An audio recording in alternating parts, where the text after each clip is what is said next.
When you talk about understanding how they want to communicate, how do you get to that point of them being able, because, we're very simple-minded humans. Let's just face it. Communication is key in any relationship and business, and it's infinitely more important in your marriage. So make sure that all wavelengths you are communicating right, loving right, and hearing right. It's going to fester into your relationship. 100%. But if you're surrounded with wonderful relationships that are chasing goals and building empires and raising good people and finding God and all these other things, then it's going to seep into your relationship in a good way too. Yep.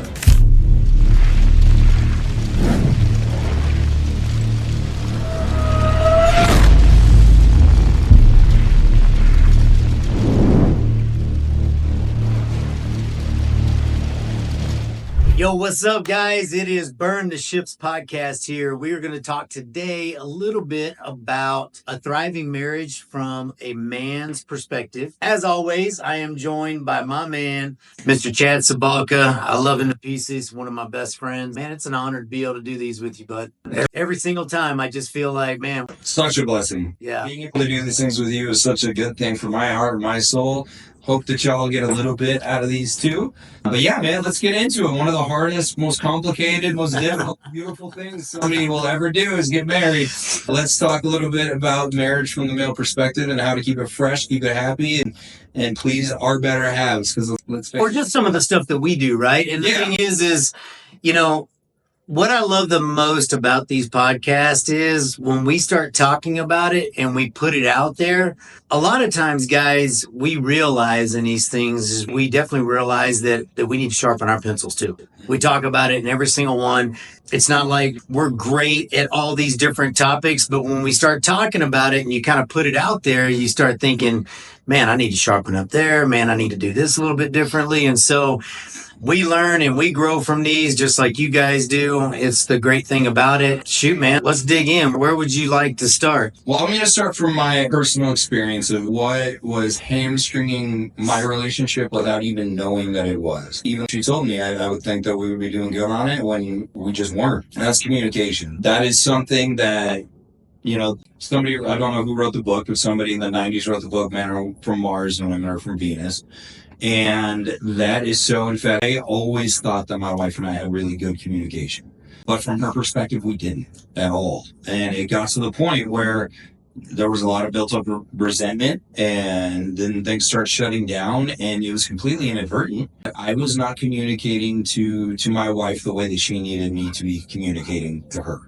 And one of the most important things I think a man or a woman needs to do is make sure that you're not just communicating, but you're communicating the way that your spouse needs to be able to hear what you're saying. I know that we're going to talk a lot about keeping it fresh and fun, but I think that is the number one killer of relationships. Everybody says it's financial, but I believe if you're communicating properly, marriages can get through anything. So find out from your spouse, hey, what is the best way for me to talk to you about important things, small things? Because what I would do, if there was something going on in my life that had nothing to do with Kylie, I would put on what she would call resting bitch voice. And it wasn't anything on purpose. It wasn't even necessarily something that she would do, but she could feel my energy change. She could hear it in my voice that I was stressed about this thing or that thing. But when she would ask me, I would always say, I'm fine. I got it. I'm taken care of.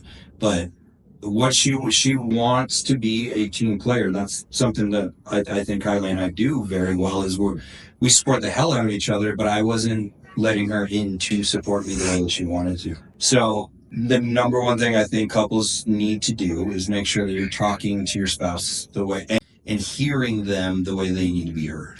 So how does that look? How does that go? When you talk about understanding how they want to communicate, how do you get to that point of them being able, because, we're very simple-minded humans. Let's just face it.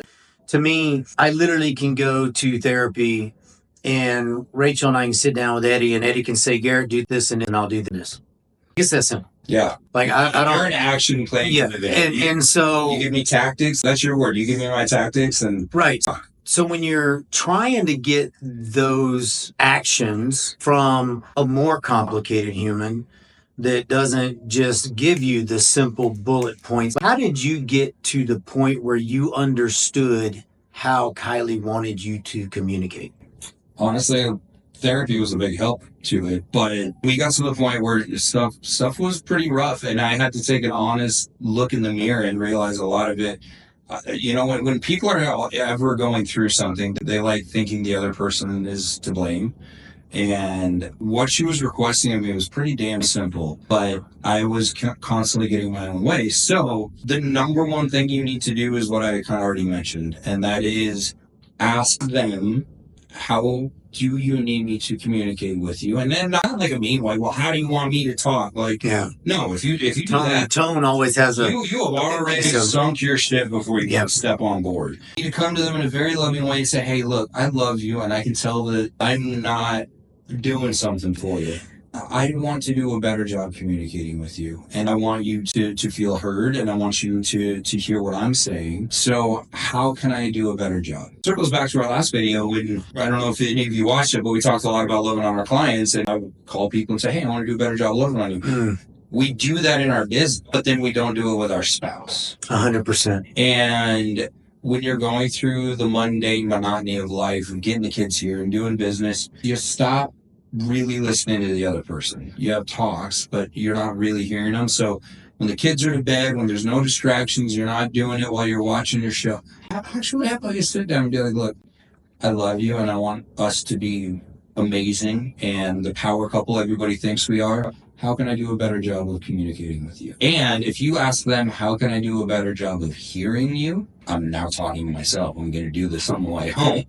Right. I think that would go a long way. And when they talk, you need to listen. If you ask that question and then don't act on it, you're setting yourself up for failure.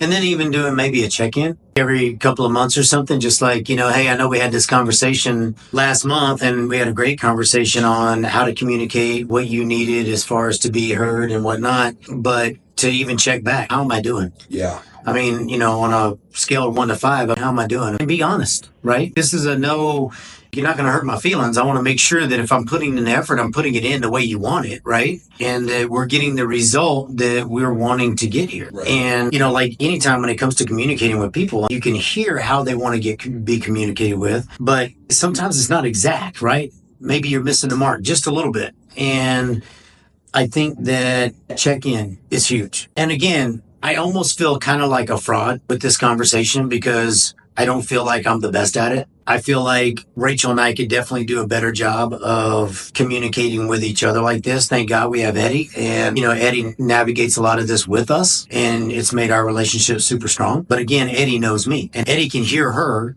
and take what she needs and look at me and put it in very simple. Yeah. A very simple tactic. Garrett, just do that. Eddie. I'll do this. And everything's good, right? And it's just funny how Rachel can try to tell me the same thing. And dude, sometimes it just goes right over my head. I'm like, if I'm taking notes, I'm sitting there just drawing circles on the pad. I just don't get it. Like her brain is so much more complicated than mine. And we laugh, and she laughs at me all the time and say, God, you are very simple-minded. And I take pride in being that simple-minded. I am 1 + 1 = 2. Yeah. It's that simple for me. I think that's the case for 95% of men. That is what we were born and bred for millennia, is you have one job. Here's how simple it is. Go do it. You're the hunter. Go find food or we die. The women had to collect water. They had to do farming. They had to take care of children. They had to do clothes. All the important stuff. Men had to hunt and protect. Those are the two things we had to do. We did the fun stuff. They did the honors. Me too. I love to protect and I love to hunt. So I get to go lift weights, get big and strong, learn how to fight, and I get to go hunt with my buddies while you're back. Oh, done. So I do think genetically and culturally that has now, fast forward to the 21st century, created that block between men and women in communicating. Is their brains are much more complicated than ours. Yeah. As far as communicating in a relationship, I know that everybody's heard of the love languages. I think most men share my love languages, and that's physical touch and words of affirmation. Mm-hmm.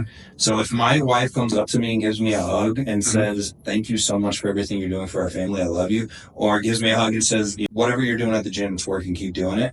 Yep. Or you had 5 closings last week, great job, baby, thank you. My fire's stoked for a month. And that's all I need. And I'm good to go, and high five, and let's go to work. Women need way more than that. And it's taken me 36 years to really come to grips with that. I think that women need all 4 love languages all the time. If you're not spending time with them, you're screwed. If you're not, it depends on the right woman. But words of affirmation, physical touch, like acts of service is the biggest one for my wife. She doesn't need to hear I think I have instilled in her that she needs to hear I love you a lot. But her big things is silence acts of service. So if I clean out the garage and do a load of her laundry, that means more to her than anything else. But I do believe women need all of the things. Right. Men need 1 or 2. It's funny you say that. Yes, this is great. I'm glad we're having this conversation today because it's funny. I would tell Rachel all the time, baby, you don't understand. It's not how you like to be loved. It's understanding your partner in their love language and loving them the way they want to be loved because like everyone, we tend to want to show love the way we like to get love, right? And it's so funny with Rachel, she would always, like when we first met, we had the same exact love language, physical touch, words of affirmation. How good is this? That's what every man wants. I'm like, dude, you look done. I'm done. I married her. Look at this. Here we are. But the reality of it is it changes. And it's so funny because we've talked about it with Eddie and I've been like, it's like hitting a moving target because, her love language is this and sometimes it's this. But you hit the nail on the head. It's all of them. The reality is, I think with most 90% of the women out there, it's supposed to be your top 2, by the way. And then, a little bit as they go down, right? But I feel like with Rachel, depending on the day, no, I'm kidding. That's genuinely part of it. Not to sound like a misogynistic pig. I believe it changes based off of where they're at in their cycle. Yeah. Genuinely, because something else I've learned getting older is I'm now on TRT, and that helped my emotions so much. My energy level, my libido, my gains in the gym, all that stuff is great. But the number one thing it did was help my emotions so much. So for me to think to myself, I'm only giving myself a little bit of extra testosterone. Women, their hormones really do this. And this isn't me trying to be a dick saying, well, you're just hormonal. I did not realize how big of a piece hormone levels correlate to emotional levels. 100%. And not just Aunt Flo's going to be here. She's PMS. No, outside of that, women need all the things because their emotional needs are constantly changing. And you kind of got to master them all, fellas. It's tough, but you kind of have to get a sense of where's my wife at and what can I do for her? And you constantly, it is a moving target. But good thing is, in today's world, you're given all the ammo to do all of it. You can be a heat-seeking missile. So screw it if it's a moving target. You can do it. And the key is, whether you master it all, but at least want to master it all, I think is the key, right? I'm not trying to say that. Yeah, but the thing is to want to have that desire to. Let's face it, who wants to have an okay marriage? Who wants to have a wife that's like a lot of wives? And again, man, I hope we don't get a bunch of slack for this, but I just know, sometimes when you get the women together, one starts talking a little bit about the husband and the other one pipes in, and next thing you know, it ends up kind of becoming a little bit of a shit talking session about their spouses, right? I get it. I've been married now for not even a year. Men do that too, by the way. Women, yes. Some men do that too, so it's not just women. 100%. And I think that is so deadly for relationships. I'll go into it after you finish it. No, it is. But my point being is that starts to happen, right? And I've always said, I want to create that culture with my wife that if she's sitting in one of those sessions or one of those little happy hours or whatever, that my wife can literally sit there and not participate. Like, I want to create such solid environment and just at least do my best to do that to where I can honestly say my wife's sitting there going, I don't even know how to participate in this. Well, think about this. If, say, Kylie and I got in a fight, right? Mm-hmm. And I came over here every single time we got in a fight and I just, for lack of a better word, bitch to you about it. Mm-hmm. When I leave and I get over that thing and Kylie and I go fix that thing, then we're golden. Right. But the last thing Garrett heard about Kylie was all this bad stuff that she was doing. Mm-hmm. So not only does it give you a bad taste for my wife, which I don't want you to have, but next time I come around and we hang out again, so Kylie do that thing again, and it just brings it back up. And then and then by the end of it, this thing that I got over 3 weeks ago with my wife and we fixed and is great is now a fresh wound because you asked me about it. Mm-hmm. It opened up some wound on me. We went back and forth about it, and my fuse has already gotten this long for no reason. So I think especially in today's world, keeping problems in your relationship if you can. You get rings when you get married for a reason. It's a circle. Yeah. You have to be mindful of keeping a close circle with that stuff. There's no good that comes of it. Now, if you need advice because there was a huge thing and it's a one-off thing. Yeah, and you have people you trust. People you trust and can talk to, but not a shit-talking session. No. Dude, and this happened. What can I do to fix it? And what would my answer be? If you came to me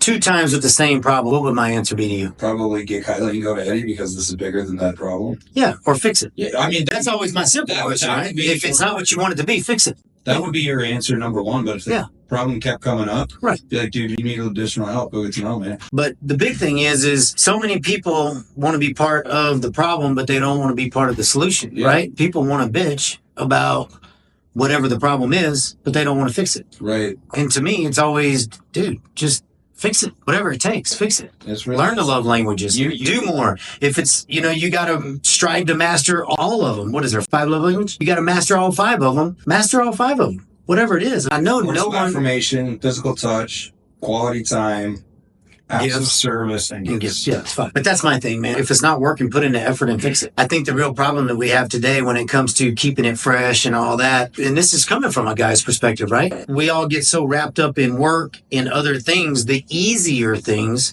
that we focus more time on the easier things than fixing the difficult things. Yeah. And I'm sorry, man, to me, that's a cop-out. And that's lazy. And, I've never seen a thriving relationship in my life with 2 lazy people in it. Amen. Right? Even if it doesn't lead to divorce, it's just gonna lead you to a path of resentment and boredom. And when you get to fly around on this crazy rock floating in the middle of nothingness once. Yeah. Why would you be lazy with the most important relationship that you will ever have outside of God? Yeah. Why would you be lazy with that? Right. I take genuine joy in, I spoil my wife probably too much, and it pisses her off how many gifts I give her, but I don't like buying stuff for myself because I don't give a damn what, but when I get something for her and she smiles, that's worth more to me than anything else. And since Kylie's thing is active service and it typically has to do with housework, I've been clean, but not my wife's level clean. So when I kick it into high gear and I do a deep clean of the house and she sees it, that means so damn much to her. Because she knows that it's not something I love to It's do. better than all those gifts. It's better than all those. It is. Right? It really is better than that one house cleaning is better than the last 10 gifts you gave her. Maybe not the last 10. But you get what I'm saying. Because you're saying you love to spoil your wife, right? Yeah. You love to give her gifts. Well, if that's not her love language, it's cool for a minute. Yeah, thank you, honey. That's awesome. It doesn't hit deep, right? And I think that's where we miss the boat a lot is understanding what is it that makes them thrive? What is it that puts that love and desire in their heart? I know from my wife, one of the big things is in the communication world, where we were talking about earlier. That's where I lack a lot. I guess you'd call it maybe quality time. For her, if we're just in the car or at a dinner table or sitting on the couch or in the backyard on the couch or whatnot, and there's no phones and we're just talking, that right there, just me listening and communicating and talking and hearing her goes miles. So fellas and ladies, find out how your best friend, your spouse, not just the love languages though, but also how do I bring you bad news? Would you rather find out immediately through a text because I'm tied up in it, but I can't call you? Do you want me to wait to break that news till we're home face to face? Make sure that you're communicating with your children the way that the spouse expects. Communication is key in any relationship and business, and it's infinitely more important in your marriage. So make sure that all wavelengths you are communicating right, loving right, and hearing right. And I think I'm sitting here as we're talking about this. I know there's going to be so many things that are going to pop up in my head. I'm sitting here thinking about one of our sessions with Eddie. Rachel was talking about something, and, if I was him, I would have just done it this way. And Eddie had to stop her. And he's like, hey, man, look, he goes, God made every single one of us so different that if any human being for 1 second thinks that another human being's mind is going to work like theirs, and when you think, and this goes to with friendships, employees, children, everything, when you go, well, I would have just done it this way. You got to stop yourself right there and understand that their brain isn't your brain and it doesn't think the same. So that was one of the big things with, I think that it was probably a big aha moment for Rachel and I on one of Eddie's things is when we start to realize that it doesn't matter how I would have done it or what I would have thought or whatever, that we think different. And it's just understanding where the other person's at instead of going, well, why didn't they do it the way I would? Yeah. Right. And so just one of those nuggets I wanted to throw out there. Next time you go, why didn't she do, I would have just done it this way. Then yes, she's not you and you're not her. Yeah. Our brains are very different. On the same wavelength as much as you can. I wanted to ask you, we talked a little bit about this before the podcast and you touched on it earlier. When you are going through the monotony of life and whatever, how do you keep a marriage fresh? Because the last thing you want is this thing going stale. Yeah. I mean, I will say first and foremost, no matter where you're at in your marriage or whatever, I do believe that if you put God first, the rest of it will fall into place. I do. And I believe that when I say put God first, you're both striving for a relationship with God and working on your relationship with God. So I know for Rachel and I, we put Jesus before it, right? And I know that she's constantly striving for a deeper, more meaningful walk with him. And so am I. And so I think that and just knowing that no matter what, we're on the same path, the most important path of our life, all this other stuff is it's just stuff, right? I'm taking it with you. It's just stuff. It's a very small blip in the eternal life with our Maker, right? And so I think that if you focus on that walk with him, that the rest of it will kind of fall in place. But to break that down in the actionable stuff, right? So I think one thing that's important is you got to do dates. And right now, as it's coming out of my mouth, again, I'm feeling kind of like a fraud because Rachel and I haven't done, even though we have every other week without the kids. So when we don't have the kids every other week, it's almost kind of like we have little dates, but they're not dates. I mean, if it's, you're together, but it's not we're together. We're eating dinner together. Maybe it's just the two of us, right? But it's not a planned, and it doesn't have to be expensive. It doesn't, it could be. Well, I'll tell you about the date that I went on last weekend. So one of the local gymnastics gyms does a parents' night out once a month where you can, it's a drop-in thing. You can drop off the kids. They get to go jump into foam pits and climb ropes and all that stuff for 4 hours. So kindly surprised me with the parents' night out. And we went to one of our favorite restaurants, Sierra. We've been to it before. And afterwards, we thought about a whole bunch of different stuff to do that was expensive. We could go to expensive bar and get way overpriced cocktails. We thought about doing axe throwing or playing pool. We ended up just going to a park and walking around together and just being focused on each other. And so dates yes, we did start at a pricier restaurant. It was delicious. Right. My wife knows I love that place. And you have to. Oh, they're so good. If you're in Colorado and you're in Denver, go to Sierra right next to Cabela's on Lincoln and I-25 and order the appetizer, the mini chili. They are fire. And then we got their ribs, for not being a rib joint, are out of this freaking world. So I split those and it was perfect. But anyway, we did that. And then we were just with each other. And we didn't have the kids pulling on us. So it sounds like you and Rachel do that a lot, but you do it at home. Mm-hmm. I would say if you took that and just walked down Main Street Parker or hiked Castle Rock or whatever, something that's pretty close, but free, that's a date. You don't have to go to Del Frisco's and rack up a $500 dinner. No. You don't even have to go to the movies and rack up, Jesus, a movie now is like $50. Right. But you don't have to pay anything. And I think women, if you were to surprise all you gentlemen out there in the world and just went super old school and did a pick, that would blow a woman's mind. Yeah. Because people don't do that anymore. Find a cool spot. If you own a truck. There you go. Tailgate. Yeah. It's in 99% of country songs out there. Guys don't do it. Yeah. No, that's I think the date thing is huge. And the reality is most relationships aren't like ours, right? I mean, we have week on, week off. Yeah. So we have a lot of time together. But again, there's something very different with hanging out together, eating dinner together, and being intentional and going on an intentional walk or that little picnic or a date on a weekly basis and truly having that, phone, put your damn phone away. And you want to piss a woman off, take her on a picnic and then spend the whole time. But answering emails or texts or whatever. But the reality of it, that intentional time goes a long way, man. So what else do you, besides dates, there's some other things that I know that you and Rach do, but what other things do you guys do to keep your marriage fresh? We have hobbies. I mean, that's one thing that I think that's what brought us together to begin with. A lot of people say, how did you guys meet? There's a big age difference and whatnot. And we started hanging out, doing hobbies together. I mean, we both love to shoot. I got her into archery, and so she loves to shoot a bow. And so, you both love golf? We love to shoot. We love to golf. And I mean, like tonight, we're going to go hit balls and work on a game a little bit. We have a tournament to play tomorrow. So we'll do things like that together. And, And even though those times like she's doing her thing and I'm doing my thing, maybe, she's hitting balls and I'm hitting balls at the same time, but we're there. We're not distracted by outside stuff, kids, phone, business, other things. And we're just kind of there with each other. And we don't even necessarily have to be talking, but she's doing her thing, I'm doing my thing, and we're together. Right. And that together, again, is without the outside distractions, without the kids being there, without the phone, without business and phones dinging and everything else. I mean, it's just usually we're close to the cart. We got the music playing and we're just working on our game. And she and I have fun with it. So, if we're like working on our chipping or whatever, we'll laugh and joke with each other or whatnot. But I think hobbies, I'll tell you, man, I was single for a long time of my life. I was married for 7 years. I'm 50 years old, and now I've been married for a year. In a lot of different relationships. Almost. You're not quite there. Almost, yeah.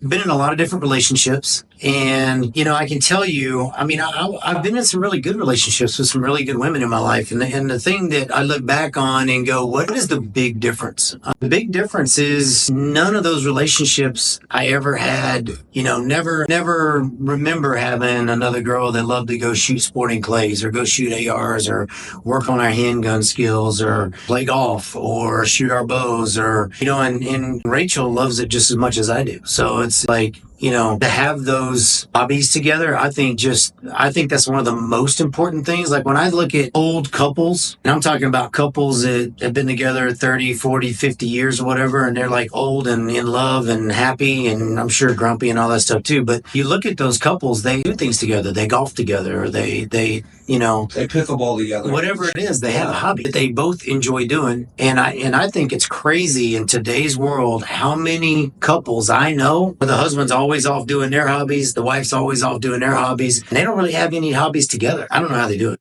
In a lot of different relationships. Almost. You're not quite there. Almost, yeah. Been in a lot of different relationships. And, I can tell you, I've been in some really good relationships with some really good women in my life. And the thing that I look back on and go, what is the big difference? The big difference is none of those relationships I ever had hobbies with them. Really? I've never remember having another girl that loved to go shoot sporting clays or go shoot ARs or work on our handgun skills or play golf or shoot our bows and Rachel loves it just as much as I do. So it's like, to have those hobbies together, I think that's one of the most important things. Like when I look at old couples, and I'm talking about couples that have been together 30, 40, 50 years or whatever, and they're like old and in love and happy and I'm sure grumpy and all that stuff too. But you look at those couples, they do things together. They golf together, or they pickleball together. Whatever it is, they have hobbies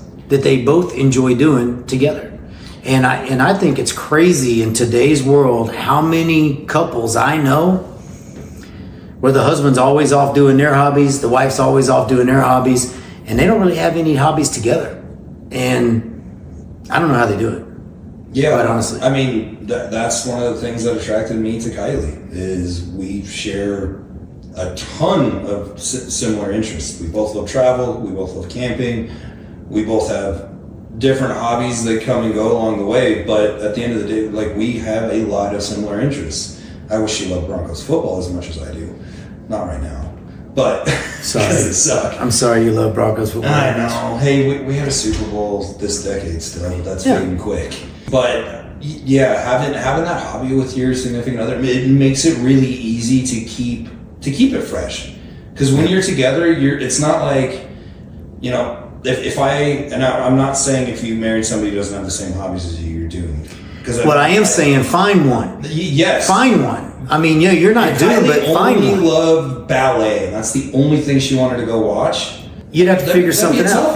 We would need to find something else that we both like. Because if all we ever did was do that, and I hated every second of it, like on a genuine level, I would start to resent her because all of my time is spent doing this thing that I have no interest in. But again, that comes back to the communication thing, right? Like, honey, I mean, I get it. You love ballet. I don't. And I'll do it with you because I love you.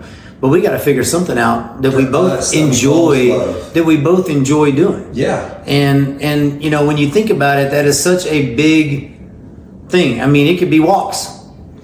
It could be a sport. It could be. Yeah, if you don't know what it is, you just need to go try new things together until something clicks. Yeah. If you've never, like, pickleball's the thing right now. I haven't done it. I don't know why, but go try it. Yeah. Maybe you'll love it. Maybe, you've never tried. Shoot, the list is endless. Go rent a 4-wheeler for the weekend. Maybe motorsports is your guys' thing, or go to a shooting clay center and maybe that's it. Yeah. But go, if you don't have a hobby together, find one. And that can be its own adventure, because you might fall in love with something you had no idea you were going to love.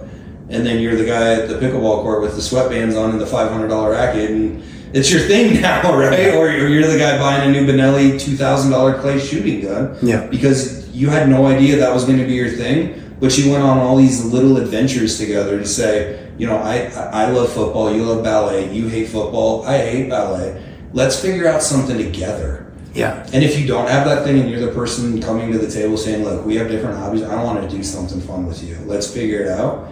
And that right there is going to create a spark the other person is going to feel, because it's like, dang, they want to love on me better. I can't even put enough emphasis on hobby thing, or find something that you enjoy doing together, because then it just makes your quality time so much more quality filled, because your dopamine is high, your adrenaline might be up a little bit, you're having a good time, but you're also having a good time with your favorite person. So it's when you think about it, if your time together is eating dinner, cleaning up the kitchen, watching TV, folding laundry, but then you the man, you like to golf and shoot, and you're doing all that all the time with your friends, and she likes to read books, so she's in the book club, and she likes to shop, and she's whatever it is, she likes tennis or something, and you hate tennis, and she's constantly over at the girls doing that thing, you're constantly doing your thing, and the only thing you guys really share is like some time at the dinner table and maybe watching TV, which I do not think is great. That's where distance comes. Yeah, that's where you start drifting apart. Yeah, you just start drifting apart. Next thing you know, 10 years goes by and you're like unhappy.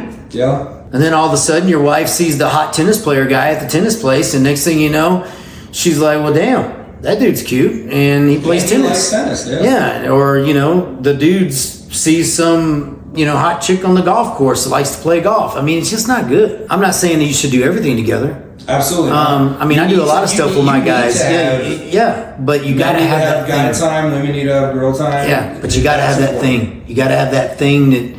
That's what made me fall in love with my wife. Anybody that knows Rachel, she's beautiful. She's way younger than me. She's way more mature than me by a long shot. She's articulate. She's fun to be around. Yeah, but a lot of people probably wonder what was attraction, and it wasn't just physical. At this point in my life, that has nothing.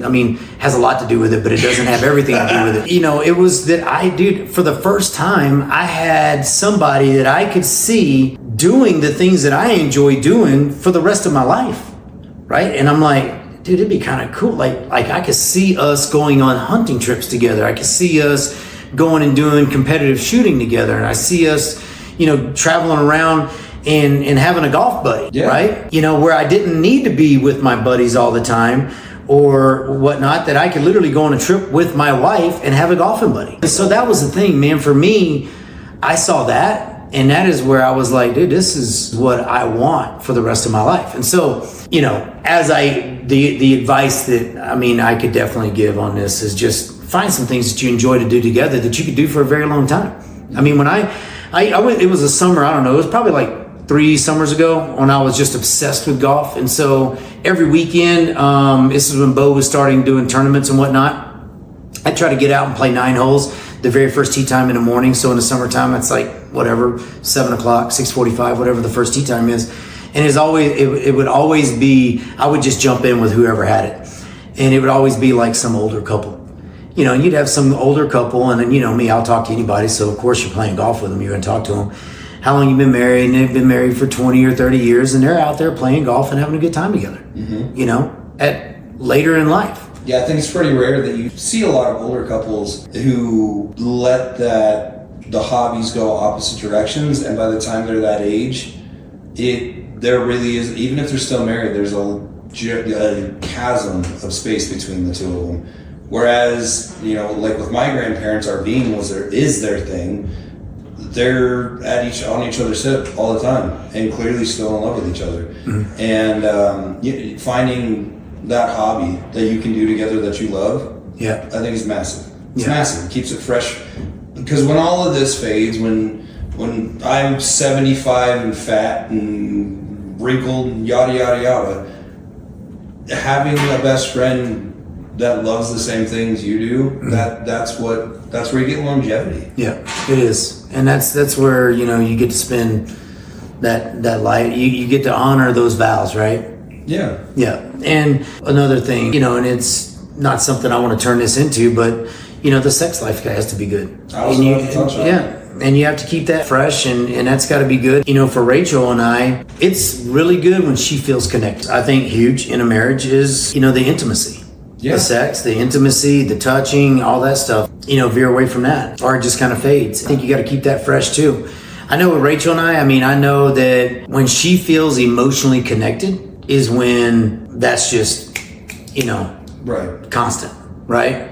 And there's those times where she gets stressed at work, I get stressed at work, then we have the kids for a week, and then, we let all the outside elements, and I like to call that Satan, right? Because he'll take everything and use it against you. When we let those outside elements disconnect us, that's where it really gets tough. Because I think for men, we're just horn dogs. So for us, there doesn't need to be an emotional connection there, but for women, it does. And so I think being very intentional about making sure you stay connected, and if you get a little disconnected, reconnecting, I think that's a huge important piece of the intimacy thing. At least it is for us. Yeah, I actually, you said men are just horn dogs. I think that there's actually a massive, at least for me personally, a massive correlation between sex and feeling connected to my wife. I think, yes, physical touch is my main love language, and I'm not going to say all based on off of sex, but probably a lot of it's non-sexual physical touch, right? No, it could be a hug or just a lot of it is, right? And that's because that is where I feel closest to my wife. And is it enjoyable? Of course. Do I like doing it? Of course. Do I want to do it all the time? Yes, but it's in that moment that it's obviously just the two of you, I hope, and it's being focused on each other and feeling as close as you can to the other person. It's not, for me at least, it's not just physical. It is emotional too, and I might have that a little bit more than a lot of guys, but I think a lot of guys underplay that too, where they'll not necessarily start to resent the lack of physical intimacy, but they also kind of lack the emotional intimacy. And I think that it is really important for both sides to have a very healthy and thriving, intimate part of their relationship. And if you want to go sideways quick, don't be on the same page as your spouse when it comes to that. Whether it be, and it can be from either side, it can be too much, too aggressive, too whatever, or it can be lacking, or it can be whatever. So this circles all the way back to the communication piece. Big time. Right at the beginning. Understanding Knowing exactly what, not necessarily what they're into, but, well, yeah, you need to know that too. What is that for you? Right. Is it this thing for you? Is it that thing for you? How often? You need to just be on the same page. Right. And then understanding if there are things that turn them away from that. Like, let's face it. I mean, what do they say? Like 1 out of 3 girls, is it one? I think it's like 1 out of 3. Have had some sort of sexual abuse or something in their life. I mean, the number is like astonishing to me. That it's means weird. that roughly 33% of men need to get their head crushed in. Yeah, exactly. But my point being is, even understanding that, I think there are women that literally suffer from some sort of childhood, some sort of sexual trauma. Yeah, trauma. And either A, they've never dealt with it, which is the case in a lot of cases, but they've never dealt with it, and their spouses don't even know about it. Yeah. And don't even know certain things that they're doing that's maybe triggering, the turnoff or something like that. Right. So I think that, again, circling back to that communication, knowing your partner, knowing your person, knowing that you chose that person. If that is your wife, you chose that person. And you chose that person before God. So burn that ship. You burned it. Yeah, 100%. That is the biggest ship that you burned. 100%. And I am staunchly against divorce because Me too. You picked it, and there's nothing you can't overcome if your spouse and your God is at the center of it. Yeah. So yeah, you chose that person for the good, the bad, the ugly, all of it. So you figure it out. And the only way you figure it out is good communication. And, in our case, if you need an Eddie, I'm not going to pimp Eddie out too much because he's already getting too busy. I swear I think that the guy literally could probably live off of our referrals alone. But I'm going to stop referring him because, the dude's hard to get into now. But nevertheless, everybody needs an Eddie in their life. And I don't care who you are. I think that if you're an entrepreneur and you want to be super successful, you need a business coach.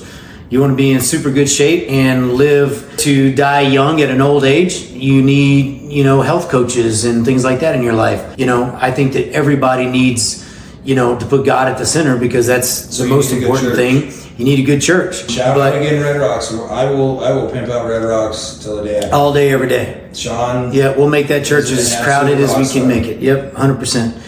But the big thing is find a good therapist and don't rely on your friends, especially your friends that, if you've got a friend that's got like the most stellar marriage that you've ever seen in your life and they're the most stellar parents and their kids are crazy awesome and perfect and all that stuff, then maybe lean on them. But if not, most of us don't have that, right? So if not, you find a good Eddie in your life and you, when you're struggling, or I recommend before you struggle, like Rachel and I have never struggled.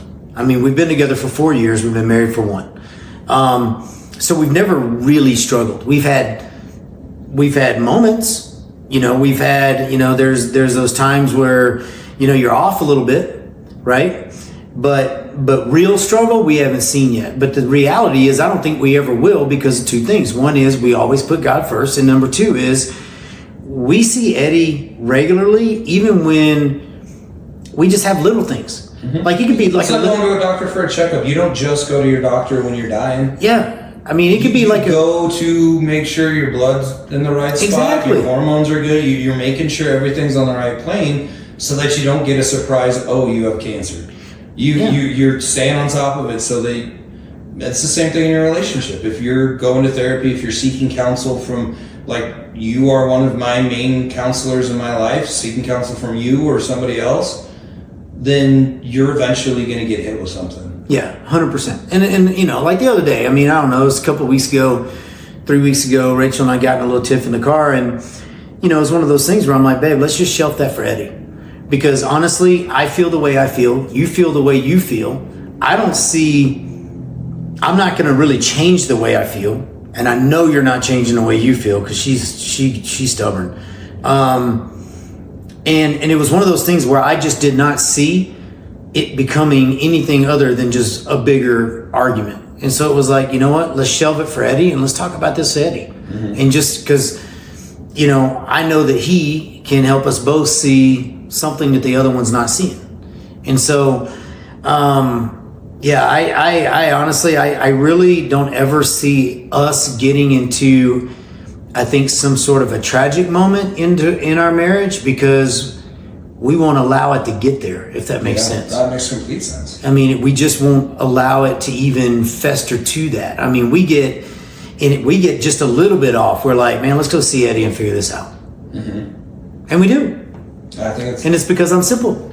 And Eddie could just say, Garrett, just do this, this, and this. And I do this, this, and this. And it's all good. Yeah. You and your tactics work really, really well. Robotic, man. It's all robotic. So another thing that I think that relationships have to have, and we talked about it a little bit earlier, is when we were talking about the going out with friends and only crap talking your husband, and I know that you have your Eddie, but I believe that you need to surround yourself with marriages that you really believe in. It's something that I do in business. I've surrounded myself with, 3 of the greatest business guys I can think of in Mr. Garrett Townsend, Chris Royer, and Dane Rickard. You surround yourself with those you want to be around. So if you're only surrounded by people with failing marriages and you're the last one standing, it's going to be really, really hard for you when stuff gets hard. You're going to see how everybody else took the easy way out. Now, they're flirting and having fun and yada, yada, yada. But their life isn't what it was supposed to be. Yeah. you're only seeing that, oh, they're going out all the time and they only have their kids half the time. But what you don't get to see is the life that could have happened had they fought through it. And you don't see maybe the unborn child that may have been a result of them staying together, or how better off financially they would be, or how happier they are deep down. Because let's face it, empty sex at bars doesn't lead you anywhere. Yeah. You don't get to see the trips they went on, or the empire they built together. So if you're only surrounding yourself with people who took the easy way out, it's going to be really attractive when shit gets hard. 100%. You're going to see it. Oh, everybody else jumped out of the plane when it was burning. Instead of going through the manual, you're a pilot. You love flying. Go through the checklist. Instead of going through the checklist, they said, I got a parachute on. Screw this. I'm going to get another plane and jump out. No, you sit your ass in the plane and you figure out your checklist. But if everybody else is jumping out of their planes and you're seeing them go land somewhere else, it's going to be like, that's really, really easy. I'm going to do that instead. That looks like more fun. I'm gonna go out with Tyler, because he just got divorced, and I hear he's killing it now that he's single. What you see Tyler going out to the bar, but what you don't see is him only having his kids half the time. Or you see Jessica, going on all these dates with all these guys, probably sleeping with them, but inside it's killing her because she just wants to be back with her husband, or she's trying to fill this empty hole she's never going to fill. So you get to see how fun that is. But from what I think you need to be doing is, when you're in that plane and you're going through the checklist, if you're surrounded by people who are still flying, like I got Rachel and Garrett, at my 1 o'clock, like 300 yards off, and I can still see them, and they're ahead of me, and they're kind of doing bad, or they're not doing bad, but they're going through the same stuff I'm doing, but they're still flying together. Mm. And they're getting closer and closer to that destination that we never get to. We're always trying to keep going. Then I can go through my checklist and I can radio you and be like, dude, what am I missing? Yep. And you can help me. Instead of me seeing Garrett jump out and Rachel jump out and their plane go down, and it's like, all right, well, if they didn't make it, I'm out of here too. I'm going to go have fun with Garrett.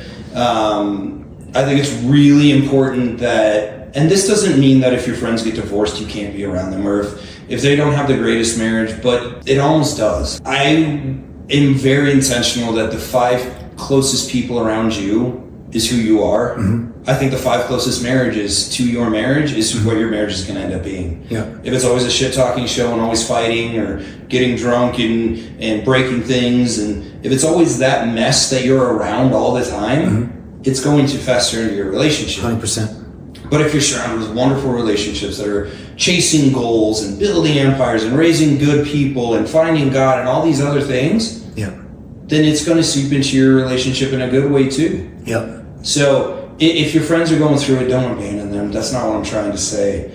But really, really have a thoughtful kind of self-audit of who your closest marriages are and chase the good ones. When you say abandon, I've seen this a lot. Friend gets divorced, now all of a sudden he wants his friend to hang out with him. Well, what is that friend doing?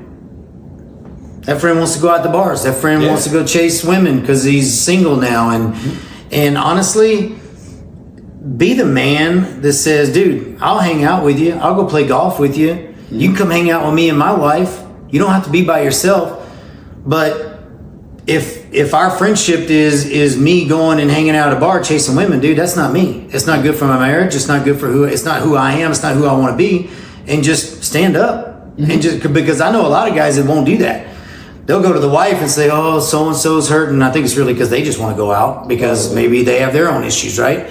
But it's like, so-and-so really needs a friend tonight, so we're going to go out.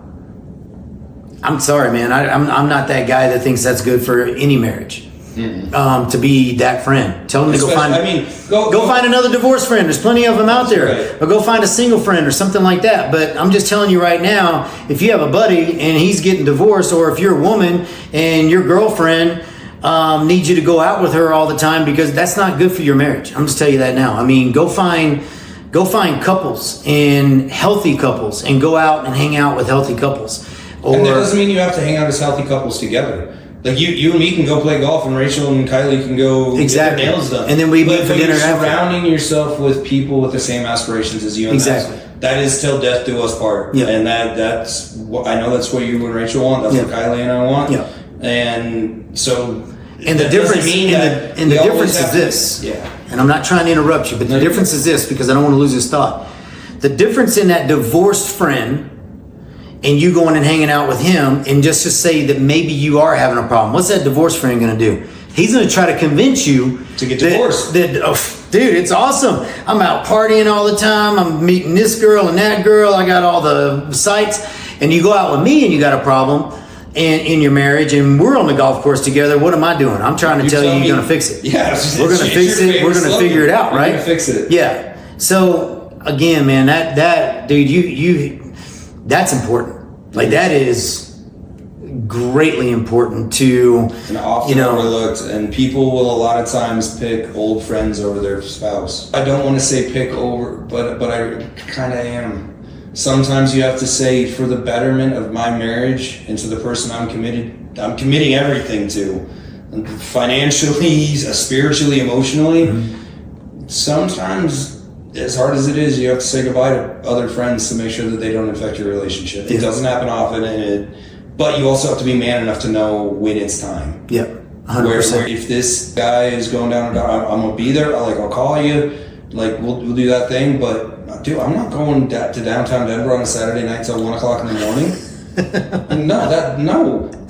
That sounds brutal, right? Yeah. No, but that's not me. I'm not doing it. And if that's all that I can be as your friend, then some space is needed. You don't need to call him up and have a divorce with him. Yeah, you don't have to divorce him. You can just say, hey man, we're gonna create some space. I mean, you're in a place in your life that I'm not in my life. Yeah. And you know what? I love you. You want to come hang out with me and the family? Come hang out with us. You want to go play around the golf or this and that? But dude, you want to go hiking, whatever. Yeah. You want some real fellowship, some real bro time? Let's do it. But if it means hanging out at a bar, that ain't me. So yeah, man, I mean, I think the big thing, a thriving marriage, you need to surround yourself with thriving marriages. Even when it comes down to your married friends, yeah, maybe they stay married, but if they're fighting all the time, I mean, that stuff's going to bleed into you. I mean, cheating on each other like crazy. Yeah, whatever it may be, you have to create space. I guess an example, if I had a friend and him and his wife were going through some serious issues,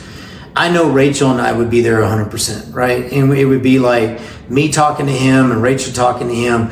But if they're going through their issues and let's just say they're fighting all the time, Rachel and I aren't going to want to be around them. I mean, it's going to be one of those things where all of a sudden they're going to be like, well, where's Rachel and Garrett? It's because we don't, and I would have no problem just because I'm so upfront anyway. I would just be like, look, dude, y'all are in just a different place. Y'all need to fix your stuff. I don't want to be around two people that are arguing all the damn time. Yeah. Like it starts to affect me and us, and nobody wants that. So, I think one of the biggest things is it's very important to surround yourself with those strong couples. Yeah. I think that if you communicate very well, communicate and listen. And which is the biggest part of communication, right? Is listening. Understanding and knowing and communicating your partner's love language, surrounding yourself with the right people, keeping it fresh, figure out some hobbies to do together, the intimacy part. Making sure you're on the same page with intimacy, making sure it's happening. I highly recommend a morning routine like Rachel and I have. Even Rachel need to hang out more. Yeah. No, but I mean, I think that pretty much covers a lot of it. I mean, you and I can sit here and talk about this for hours, but I do feel like that covers the big gist of it. Yeah. One of the most important things is her brain is way more complicated than yours is. Ask more questions, listen longer. Yeah. Ask more questions and listen longer. Just shut up. Ask a question, shut up, and actually pay attention. Try to hear what she's saying.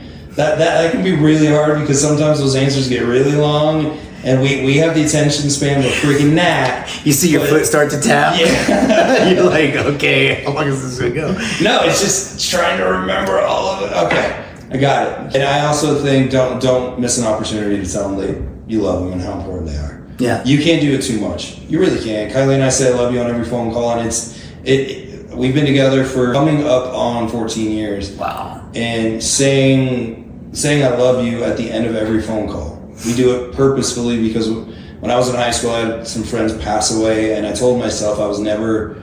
They died in a car accident on my birthday, and I told myself I was never gonna miss an opportunity to tell them, and I didn't want the last thing I told somebody not to be I love you. So I finish that with you. I finish it with my parents, my sister, my brother. So Kylie and I have always done it, and we're like I said, way down the road now, and we still finish it with "love you," and it matters. Like if I don't say it now, she was never about that, right? And now that it's a thing, if I don't say it at the end of a phone call, like she'll text me and be like, "Are you okay?" Like it's become part of our life. So don't ever miss an opportunity to tell somebody you love them how much. 14 years, it's all been easy, right? That's cute. No, there's been our full disclosure, guys. Our plane has been literally on fire, and guess what? Neither of us jumped out. Yeah, and you extinguished it out. You figured it out. I may have been hanging on to the landing gear, pulling it down, while Kylie's on the front of it, cranking the engine. Like our plane was spit, but right now, on the hand of God, we're sailing. We're headed to Maui this weekend, and it's going to be amazing. So it's what I always say, man. Fix it. Well, but not even that. It's just nothing easy is ever worth having. Ever. So true. I mean, you look back and, the best relationships out there were hard. Mm-hmm. I mean, some of my best friendships are not always easy, but they're great. And, we communicate, and I can empathize with all of them. Putting up with you is hard. Dude, it ain't easy. I mean, I expect a lot out of people. You do. But they know I love them. Yep. And I just want the best for all of you, and we're gonna all have it. There is no settling. There is no settling in this life. No. If somebody's associated with me, we're not settling. It's gonna be great. Growth only. It's gonna be great. Yeah. And that's it. Yeah. It's the only way to do it. Burn the ships, guys. Burn the ships. Hey, dudes, listen. With your relationship, you already burned the ship. The ship has been burned. Yeah. So those vows mean something. So if you need to go back and read them or whatever, I mean, you said them before God. They mean something. Don't be a quitter, man. I'm going to tell you that right now. You figure it out. There is no quitting. Just keep it going. Well, thank you guys so much for joining. This was a really, really good one for me. They always are. These are great for you guys, but like we say every single episode, probably ad nauseum at this point, but it's good for me too. So I got tons of nuggets. Hopefully I'm going to make the wife a little happier based on this conversation. All right, man. This was good. Love you, brother. See you next week. Peace.